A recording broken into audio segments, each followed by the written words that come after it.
कवि कुमार विश्वास किसके हैं, इसका उत्तर खोज पाना उतना ही कठिन है जितना समंदर से सुई, और वो सुई वो रहे जिस पर आत्मनिर्भर भारत लिखा हो। नमस्ते, चकलस में आपका स्वागत है। मेरा नाम रजनीश है। आज चकलस में चर्चा होगी देश के सबसे महंगे, सबसे व्यस्त और सबसे असंबद्ध कवि कुमार विश्वास की। कवि साहब पिछले दिन लखनऊ आए थे। पिछले दिन क्या, हर साल आते हैं। कारण वही, पूर्व प्रधानमंत्री श्रद्धेय अटल बिहारी वाजपेयी के स्मृति में होने वाले कार्यक्रम में आयोजक होते हैं डिप्टी सीएम ब्रजेश पाठक। मंच पर सजी रहती है भारतीय जनता पार्टी की पूरी राजनीतिक थाली। मुख्यमंत्री योगी आदित्यनाथ, रक्षा मंत्री राजनाथ सिंह जी, प्रदेश और देश के तमाम दिग्गज चेहरे, और ठीक उसी मंच पर हर बार की तरह माइक संभालते हैं कुमार विश्वास। कवि साहब को अच्छे से मालूम है कहाँ कौन सा शेर पढ़ना है, कहाँ कौन सा चुटकी लेनी है, और कहाँ बिना बात की पूरी बात कह देनी है। बस फिर क्या, कांग्रेस पर तंज, इतिहास पर चुटकी, और बीच बीच में राम का ऐसा प्रयोग कि श्रोता भी भावुक हो जाए और तालियां भी बजती रहे।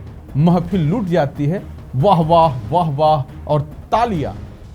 अगले दिन एक वरिष्ठ भाजपा नेता से मुलाकात हो गई। चाय चल रही थी, बातें चल रही थी, और विषय वही कवि जी। किसी ने कहा पूरा कार्यक्रम तो कवि साहब ही ले गए। नेताजी चुप हो गए, बहुत गंभीर चुप्पी। किसी ने हल्के से पूछा, क्या राज्यसभा लेकर ही मानेंगे क्या? नेताजी ने पूछा, कौन? वो हंसते हुए बोले, वही मानस पुत्र। नेताजी जोर जोर से हंसकर बोले, क्या हमारे यहाँ काल पड़ गया है क्या? फिर बोले, अरे भाई, आज तक कोई नहीं जान पाए वो किसके हैं। जहाँ उनकी सरकार होती है वहाँ वो नागार्जुन बन जाते हैं, जहाँ दूसरी सरकार होती है पटेल के निकट हो जाते हैं। कभी भागड़ा नागल बांध तो कभी आईआईटी की कहानियाँ, कभी राम तो कभी राष्ट्र। आज तक कोई तय नहीं कर पाया कि विश्वास किसके है। इसीलिए तो कहते हैं दुविधा में दोनों गए, माया मिली न राम।